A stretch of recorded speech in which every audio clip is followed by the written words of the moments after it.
Let's just get one thing straight right from the jump. It really doesn't matter who you are, how smart you think you are, or what you do for a living. Literally anyone can fall for a well-crafted scam.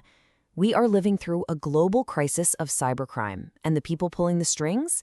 They're absolute masters of psychological manipulation. And the damage, well, it's just devastating. It's not just about losing money. We're talking about entire lives being completely shattered. Just take the story of one man who, in a tough spot after a bad divorce, got tangled up in this web of lies that cost him absolutely everything he had. Think about this. In just 3 weeks, they had manipulated him into sending over almost $800,000.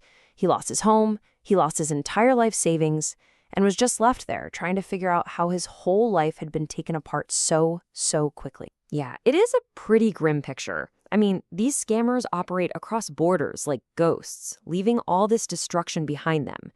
But here's the twist. A new front has opened up in this war. It's this strange, kind of chaotic, but surprisingly effective movement of digital vigilantes, and they are fighting back. So who are these digital vigilantes? Well, they call themselves scam baiters. And their story? How they evolved from just being simple pranksters into these super sophisticated digital detectives? It shows you exactly how they're flipping the script on the scammers. In the early days, scam baiting was pretty simple. It was all about passive annoyance. You had things like a chatbot called Lenny. It would use these generic, pre-recorded lines to keep a telemarketer on the phone for what felt like an eternity, leaving them totally confused. But today, it is a whole different ballgame. It is active, it's aggressive, and it is seriously technical. Take a YouTuber named Kit Boga. He's kind of like a performance artist. He uses voice-changing software to become these characters that scammers just love to target. Like a confused grandma or a really naive guy. And what's his goal? It's to hook them, pretend he's falling for the scam, and then just waste as much of their time as he possibly can. And his methods are they're brilliant. So for instance, a scammer will demand a Bitcoin receipt. Okay, Kid Boga sends them a fake one, but the QR code on it doesn't lead to a crypto wallet. No, it leads them into a digital maze. The scammer finds himself trapped inside a fake crypto exchange, forced to solve math problems and wait on hold for hours with a fake customer service agent who is never, ever going to pick up the phone. The impact of this is just staggering. That automated maze alone has tied up scammers for a cumulative total of more than 94 days. Right now, as we're talking, there is probably a scammer somewhere in the world just tearing their hair out, trying to figure out why they can't get to their stolen money. But, wasting a scammer's time is one thing. Actually dismantling their entire operation, that's something else entirely. And for that, we have to talk about the guy they call the godfather of scam baiting, an anonymous YouTuber named Jim Browning. This guy isn't just an entertainer. He's a real software engineer who decided to use his very particular set of skills to go on the attack. Now, here's what makes him so different. Browning operates in this gray area where law enforcement often just can't go. He uses the scammer's own remote access tools against them, basically reversing the connection to get inside their computers. And just like that, he can see their security cameras, he can hear their phone calls, and he can gather the kind of intelligence that police could spend years trying to get their hands on. And what Browning and others have managed to uncover, it's honestly terrifying. Because thanks to some really brave insiders, we now know we're not dealing with a few guys in a basement. We're up against massive, global, criminal corporations. This brings us to Beard. That's a fake name, of course, for a man who went to Dubai hoping for a better life, only to find himself completely trapped.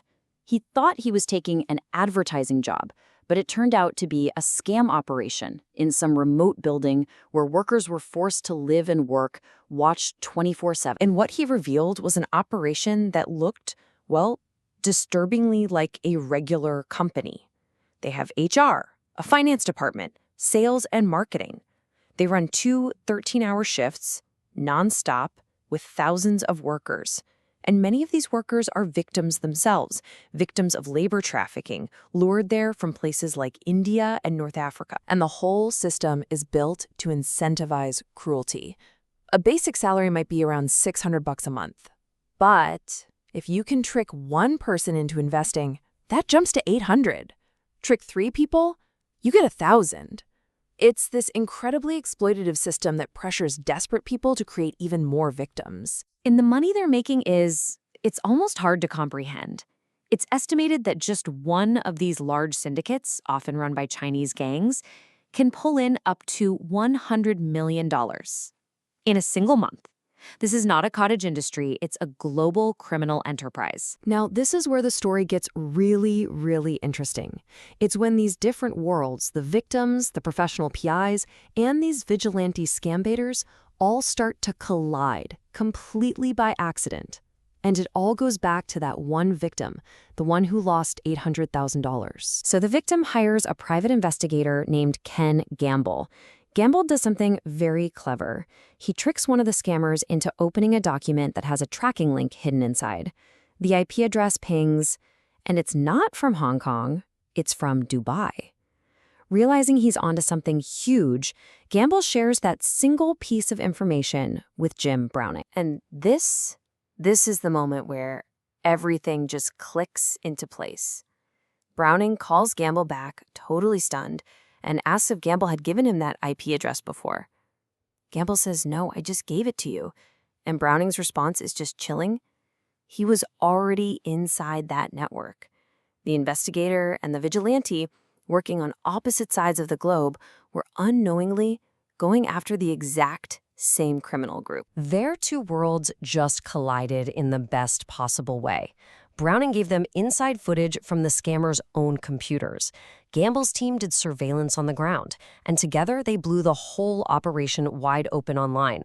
The public pressure got so intense that the local police, who had been pretty quiet before, finally had no choice but to raid the buildings. Look, taking down one massive operation like that is a huge win.